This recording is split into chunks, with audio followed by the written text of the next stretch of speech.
स्वागत है एक बार फिर से मेरे चैनल खूनी हिस्ट्री के नए एपिसोड में। और आज मैं सुनाने वाली हूँ ढाबा वाली सुंदर भूतिया लड़की और ट्रक ड्राइवर की खौफनाक कहानी। कहानी को आखिर तक जरूर सुनिएगा। चैनल पर नए हैं तो चैनल को सब्सक्राइब कर लीजिएगा। तो चलिए कहानी शुरू करते हैं। गर्मियों की एक रात राजू नाम का ट्रक ड्राइवर अपनी लंबी यात्रा पर निकला था। वह एक सुनसान सड़क पर ट्रक चला रहा था जब उसे भूख और थकान महसूस हुई। सड़क के किनारे एक पुराना ढाबा दिखा जिसकी बत्ती हल्के हल्के जल रही थी। ढाबे पर पहुंचकर उसने ट्रक रोका। वहां अजीब सा सन्नाटा था, लेकिन उसने ध्यान नहीं दिया। ढाबे में एक सुंदर लड़की दिखाई दी जिसने सफेद साड़ी पहनी हुई थी। वह मुस्कुराते हुए बोली, भाई साहब क्या लोगे? राजू ने दाल रोटी का ऑर्डर दिया। लड़की का व्यवहार इतना विनम्र और आकर्षक था कि राजू उससे बातचीत करने लगा। उसने लड़की से पूछा, इतनी रात को तुम यहाँ अकेली क्यों हो?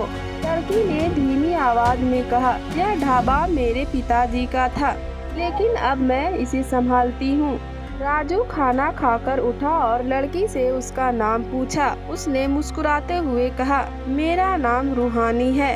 राजू ने उसे धन्यवाद दिया और ट्रक लेकर निकल पड़ा। पर जैसे ही उसने ट्रक स्टार्ट किया, उसे महसूस हुआ कि पीछे वाली सीट पर कोई बैठा है। जब उसने पीछे देखा तो वही लड़की थी, पर उसका चेहरा भयानक और आंखें खून जैसी लाल थी। वह जोर जोर से हंसी और बोली, तुमने मेरा खाना खाया है, अब तुम्हें यहाँ से जाने नहीं दूंगी। राजू का दिल तेजी से धड़कने लगा। उसने ट्रक की रफ्तार बढ़ाई, लेकिन ट्रक का चक्का जाम हो गया था।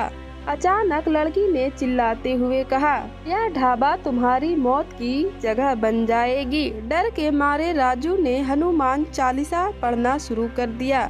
यह सुनते ही लड़की चीखने लगी और धीरे धीरे गायब हो गई। राजू ने ट्रक रोका और पाया कि वह उसी ढाबे के सामने खड़ा था। जब वह अंदर गया तो वहां केवल धूल और टूटी फूटी चीजें थी। ना कोई लड़की थी, ना कोई खाना। उसने जल्दी से ट्रक मोड़ा और वहां से भाग निकला। कहते हैं ढाबा एक भूतिया जगह पर थी जहां कोई ड्राइवर अपनी जान गंवा चुके थे। राजू ने कसम खाई कि अब वह कभी भी सुनसान सड़क पर रुककर खाना नहीं खाएगा। तो दोस्तों, इस कहानी में इतना ही। कहानी अच्छी लगी हो तो लाइक और सब्सक्राइब करें। मेरे चैनल में और भी दिलचस्प कहानियां हैं, उन्हें भी जरूर सुनें। मेरी कहानी को यहाँ तक सुनने के लिए आपका धन्यवाद।